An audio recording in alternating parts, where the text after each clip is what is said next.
Alaniwe ampige mwenzake kwa siri. Nitazungumzia mambo ya siri leo. Sema amina glaha. Nitazungumzia mambo ya siri sana.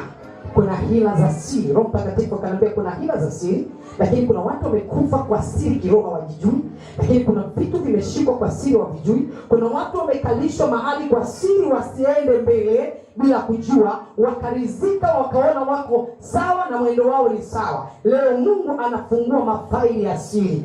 Kuna watu wanatupiga kwa siri, kuna watu wanapanga mipango ya kutuondoa kwa siri, kuna watu wanafanya mambo kwa siri. Sija niwaambie watu wa Mungu, Biblia inasema aliyofanyika siri atawekwa wasiri. Kwa hiyo namuomba Baba yangu leo hii ya siri yote yawe njoo. Kuna mahali ulinasa, kuna mahali ulichelewa, kuna mahali tunaumiza akili. Ni nini kinatokea? Mbona mambo yaendi? Mbona kuna vitu haviendi? Mbona sielewi? Mbona sijielewi? Bwana kupitia wiki hii mambo ya siri yatafunuliwa. Lakini kuna ugonjwa wa siri, Baba kafunue. Lakini kuna mipango ya mauti ya siri, Baba kafunue. Lakini kuna mipango ya kupigwa kwa siri, wanacheka mbele wanakupiga kwa siri, wanafanya ila Bwana anaweka siri wazi. Na hao watu wamelaaniwa. Siri za moyo wake huwa wazi, na hivyo atamwabudu Mungu akianguka kifudifudi na kukiri ya kuwa Mungu yu katikati yenu bila shaka. Maandiko haya yalikuwa yanazungumzwa katika kipindi cha kunena kwa lugha, ya kwamba ni heri kutubu zaidi kuliko kunena kwa lugha kwa muda mrefu. Na kanisa lote likinena kwa lugha, maana yake ni kwamba yule mtu hawezi kuelewa, ataona kama wote tumechanganyikiwa. Kwa hiyo kuna watakao nena kwa lugha, kuna watakao tubu kwa ajili ya kulitengeneza kanisa. Lakini Biblia inasema wale wajinga na watu wapumbavu watakapoingia nyumbani mwa Mungu watawekwa wazi, wataweka wazi siri zao za moyo, kwa maana watafutwa na yale maombi, watasikia toba. Na kwa ibada hii, kila mwenye agenda ya siri, kila mwenye mambo ya siri, ambayo ni dhambi ya siri imekutesa kwa muda mrefu, kuna vitu vya siri, Roho Mtakatifu kuungua ndani yako ili ukafikirie toba. Oh, haleluya! Ndivyo Wakorintho wa kwanza 14:25 maandiko matakatifu yanasema hapo. Twende kwenye kitabu cha mtu mmoja anaitwa Yuda. Yuda 1:4 nasema, kwa maana kuna watu waliojiingiza kwa siri, watu walioandikiwa tangu zamani hukumu hii. Unajua kuna watu ambao toka tumboni mwa mama yao walisema uongo. Kuna watu waliumbwa kwa makusudi kamili ya dunia. Biblia inasema Farao halikusudiwa ili kumtambulisha Mungu ulimwenguni. Hata ungetubu kwa ajili ya Farao ageuke, ingekuwa ni hadithi.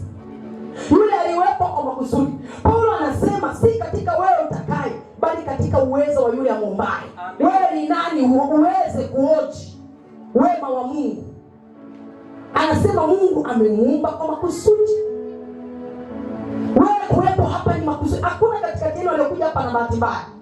Kupata neema ya kufika hapa, hata kama bado unaloga, bado Mungu anapenda juu yako. Anataka akurehemu.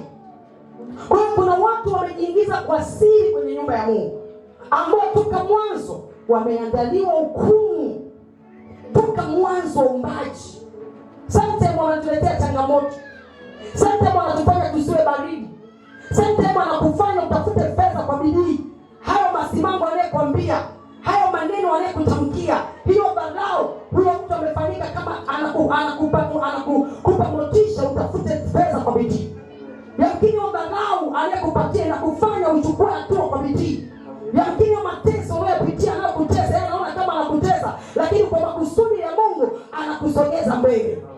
Lakini amekuja kwa maangamizi ni kwa siri sana.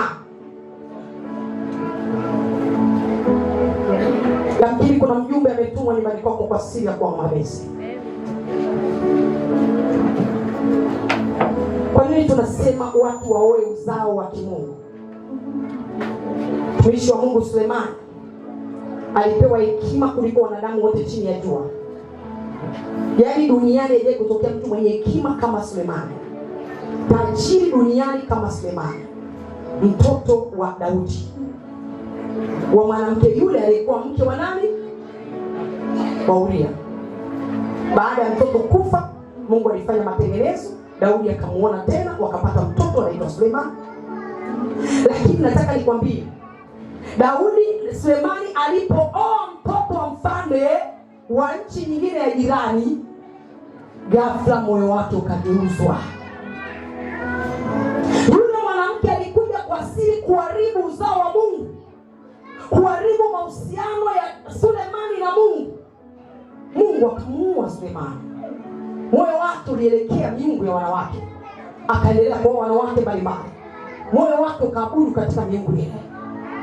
Ninapozungumzia maadui wa siri, maangamizi ya siri, mambo ya siri yanayo affect maisha yako, na muomba Baba yangu wa mbinguni akupe kuelewa zaidi, akupe kujua zaidi.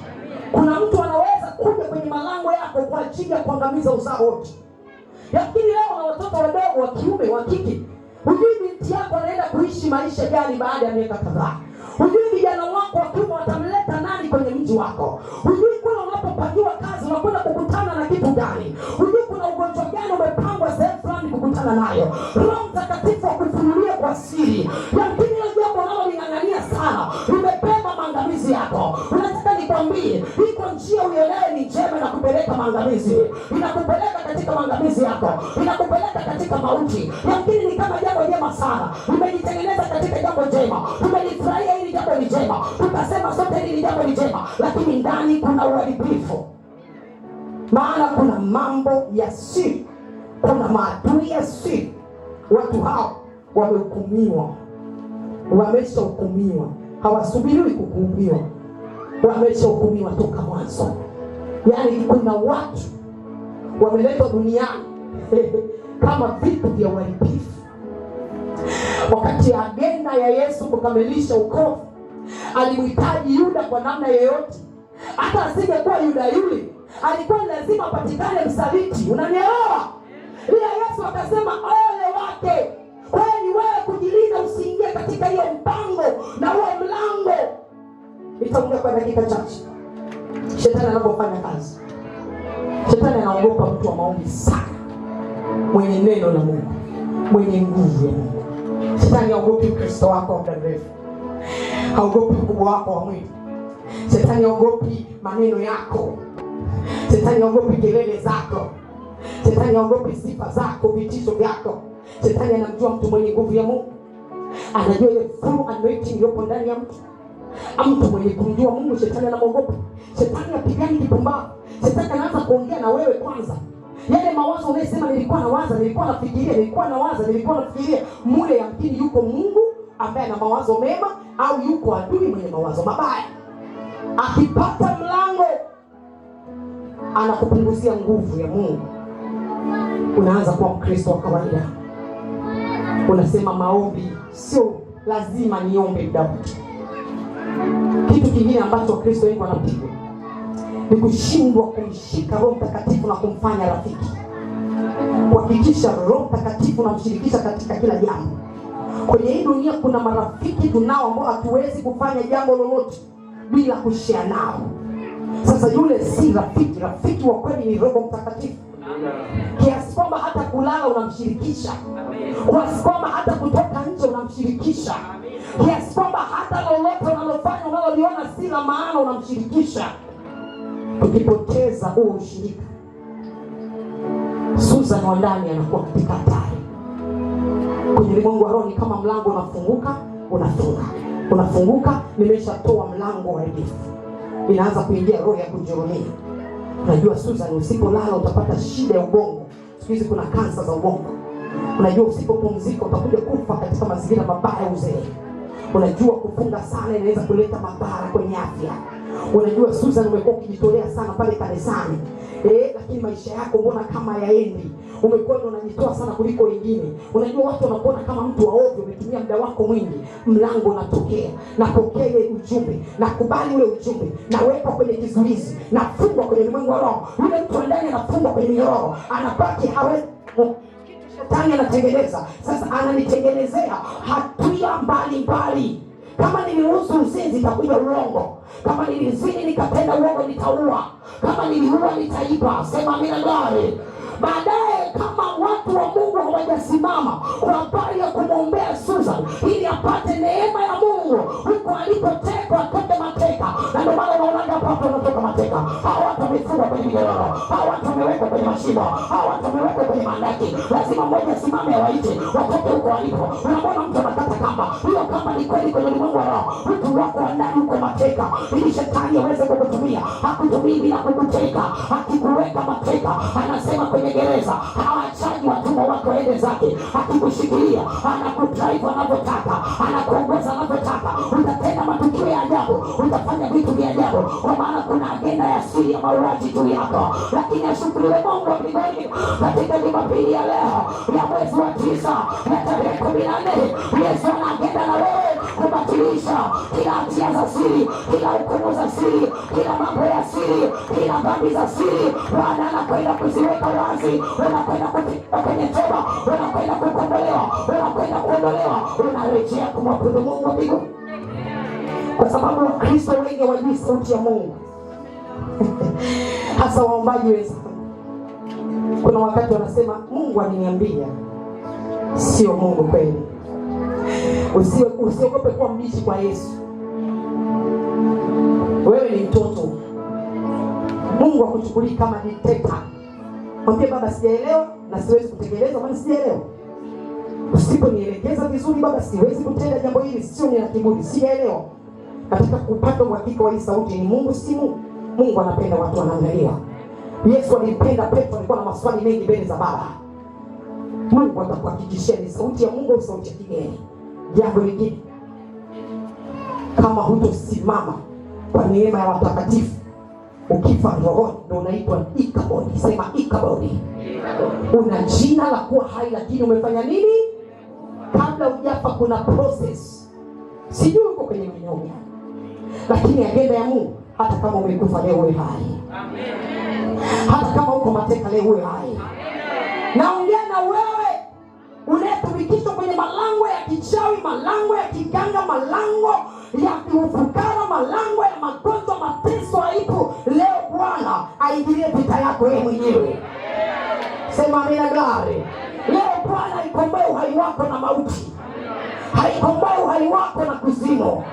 Umejiona uko sawa, hata unaona nani habari yako ya uchumi inaenda sawa, unaona habari ya ndoa inaenda sawa, lakini Mungu leo ataondoa huo uzito kwenye ukili yako. Bwana leo ataondoa uzito unaokufanya urizike.